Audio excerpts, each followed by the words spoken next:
ठीक है। इसके अलावा सर अथर्व का सवाल ही एक और है। 414 के भाव पर इन्होंने जेके पेपर में खरीदारी कर रखी है। इन्होंने बिल्कुल हाई की तरफ जा रहा था तभी यहाँ पर बिल्कुल एंट्री किया। सर क्या किया जाए? अगर हम जेके पेपर की भी बात करें उर्वशी जी, तो स्टॉक का जो ओवरऑल सेटअप है वो कुछ ज्यादा अच्छा नहीं लग रहा है। स्टॉक ओवरऑल साइडवेज में है, जहां पे अपसाइड जो है 430 435 के पास कैप्ड है। आई थिंक आपके दर्शक ने भी उसी लेवल के पास बाई किया है। और अगर हम उसके सपोर्ट की बात करें तो 300 320 के बीच में स्टॉक का एक अच्छा सपोर्ट है। तो ओवरऑल रेंज अभी भी साइडवेज है, बट लेकिन जब तक स्टॉक 425 430 के ऊपर चलना स्टार्ट नहीं है, बहुत अनलाइकली है जो कि स्टॉक में किसी भी प्रकार का मोमेंटम आपको देखने मिलेगा। एंड स्टॉक में अगर किसी भी प्रकार का एक हाई प्राइस के पास अगर प्राइस आता है तो उनको एग्जिट करना चाहिए।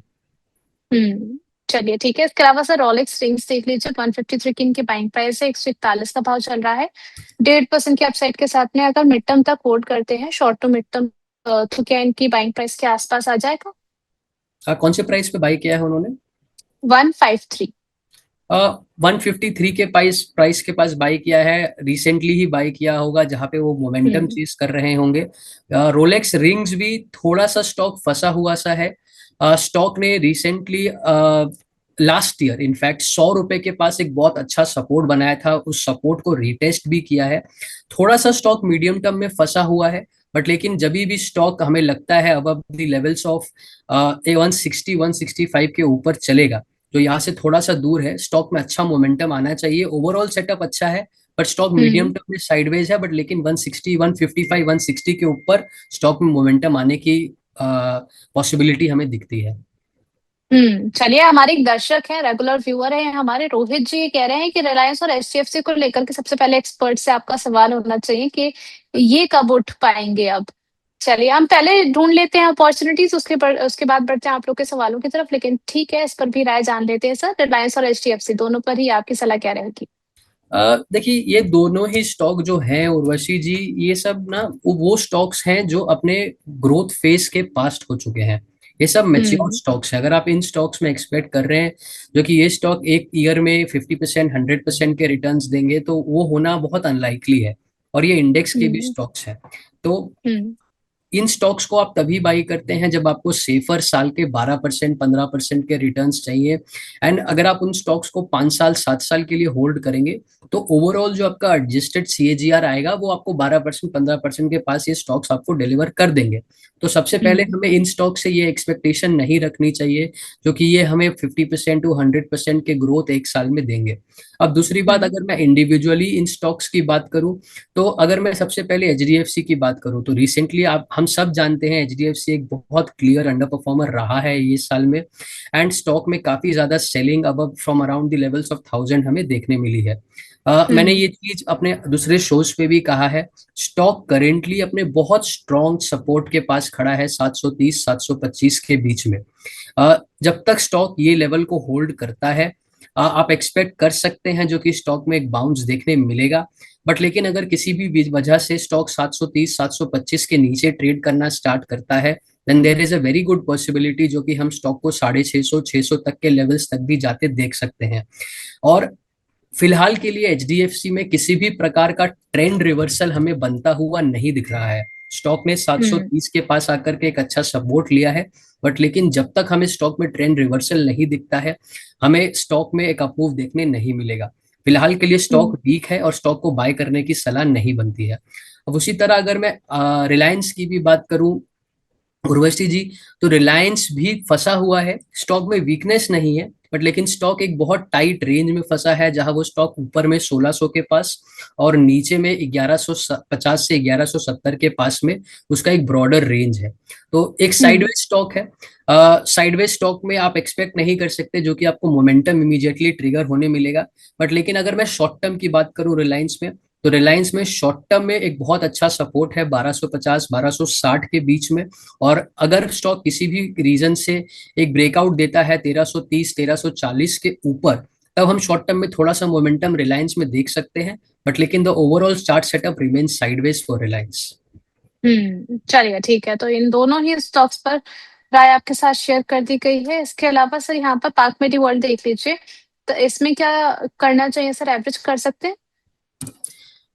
अगर मैं पार्क मेडी की ओर बोल रहे हैं ना? पार्क मेडीवर्ल्ड। मैं एक सेकेंड चार्ट खोल लेता हूँ, जस्ट पार्क मेडी की ओर, राइट? सर पार्क मेडीवर्ल्ड अभी चल रहा है 285 पर। बाइंग प्राइस तो सर इनकी अच्छी खासी 162 पर खरीदारी कर रखी है इन्होंने। बने रहना चाहिए या फिर क्या रणनीति हो? पार्क हॉस्पिटल्स, पार्क मेडिवर्ल्ड जो है एक नया हाँ लिस्टेड जी। स्टॉक है उर्वशी जी। ओवरऑल सेटअप अच्छा है स्टॉक का, बट थोड़ा सा हम्म। साइडवेज कंसोलिडेशन स्टॉक दिख रहा है। हम्म। लास्ट ईयर लिस्टिंग के बाद स्टॉक ने एक around the levels of let's say 150 160 के बीच में लिस्टिंग की थी। आई थिंक उनके लिस्टिंग का ही स्टॉक होगा, आईपीओ में आया होगा उनको स्टॉक। तो एक अच्छे जी। अपमूव के बाद लगभग लगभग 100% के आसपास का एक मूव हमें देखने मिला है। स्टॉक एक अच्छा कंसोलिडेशन में है, जो स्टॉक के मीडियम टर्म हेल्थ के हिसाब से बहुत अच्छा है। तो अभी फिलहाल के लिए स्टॉक फंसा हुआ है, बट लेकिन अगर हमें स्टॉक में 299 रुपए 300 रुपए के ऊपर एक ब्रेकआउट मिलता है, तो स्टॉक हम उम्मीद कर सकते हैं, जो कि मीडियम टर्म में 350 से 400 के लेवल्स भी टेस्ट कर सकता है। ठीक है। इसके अलावा सर खुशी राठी जी का क्वेश्चन है केन्स टेक्नोलॉजी को लेकर के 3866 के लेवल पर कामकाज करता हुआ नजर आ रहा है। आपकी राय केन्स पर क्या रहेगी? केन्स ने उर्वशी जी रिसेंट टाइम्स में एक अच्छा नीचे बेस बना करके बहुत बढ़िया ब्रेकआउट दिया है। बट लेकिन अगेन एक आईटी सेक्टर का स्टॉक है, आईटी स्टॉक्स पिछले कुछ समय में काफी चल चुके हैं। केन्स भी अराउंड द लेवल्स ऑफ 3200 आज 3800 3600 के पास आके खड़ा है। ज्यादा टाइम नहीं, 10 दिन में स्टॉक लगभग लगभग 20% के आसपास चल चुका है। तो केन्स में अगर मैं ओवरऑल व्यू की बात करूं, तो थोड़ा सा साइडवेज है स्टॉक। बट लेकिन जब तक स्टॉक में लार्जर लॉन्गर टर्म में स्टॉक 3000 3200 के लेवल को होल्ड करता है, the overall structure remains conducive, और स्टॉक 4000 4500 के लेवल्स को भी टेस्ट कर हम्म। सकता है। ठीक है। इसके अलावा मधु जी का क्वेश्चन है सर दो स्टॉक्स को लेकर के बाइंग लेवल जानना चाह रहे हैं। एक है Pondy oxide and the second one is NALCO.